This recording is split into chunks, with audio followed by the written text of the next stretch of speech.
could cause you guys trouble and that you guys have to be aware of? Yeah, the things that they do on offense stem from their pace, their tempo, something that they're always pushing. They get the ball off quickly, they get lined up quickly, and so it's kind of a frantic looking, offense. They're just running around and they're getting lined up. They got their eyes to the sideline, getting the calls. So a lot of the things that they're trying to accomplish stems and begins with their tempo. From there, in regards to their personnel, I think they have a really good slot receiver who they move around in McKissick.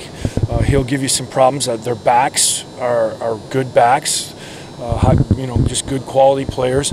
And their quarterback is highly competitive. He can throw the ball. And they have some designed runs for him that make it very challenging for a defense to defend. Talk about design runs. You guys struggled last year against the running quarterback.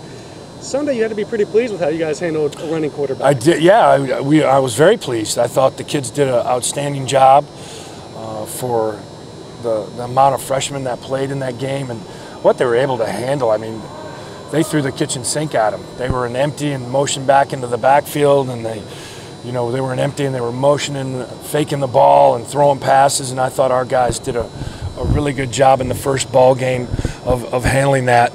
Now the challenge against Arkansas State will really be the tempo and the communication and the stress that they create on a defense in regards to that. So it's a different challenge, but again, it's an exciting one, and I look forward to wrapping it up this week. We still got a couple days left, which are really crucial to the final product, but I'm excited for our guys. Knight's mobility.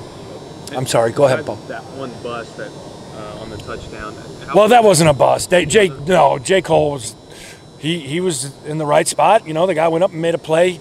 Fundamentally from the beginning, he kind of got back on his heels and those things. But as far as a bust, it wasn't a bust. The guy just went up and caught the ball on him. Then how well did the secondary grade out and keeping most of the guys in front of them? Not really. I guess that was the only one that really. It was really good. The yards after catch was 1.7.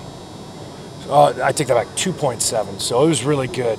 It was really good. They did a phenomenal job. They were in position. Nothing major. A couple things, There was always never a perfect game or anything like that. But for those guys, those young players, to get out there and execute the package in the manner that they did, I was really, really proud of them. Is Knighton's mobility similar to Keaton's mobility? I thought off of film, Chucky was really dynamic. Obviously, we watched him before that knee injury in the BYU game, and I thought he was really dynamic. I wouldn't say he's as dynamic as Chucky, no. Is he a different kind of quarterback? I think he's a very competitive quarterback. I think he knows how to win. He's got some, moxie about him, the way he controls the offense. And like I said, he moves well enough now. Don't get me wrong. I thought before the knee injury, Chucky was really superb, an elite type of athlete at quarterback. But this guy at Arkansas State, he's pretty good. So is Knighton more likely to beat you running the football as opposed to passing it as well as Keaton did?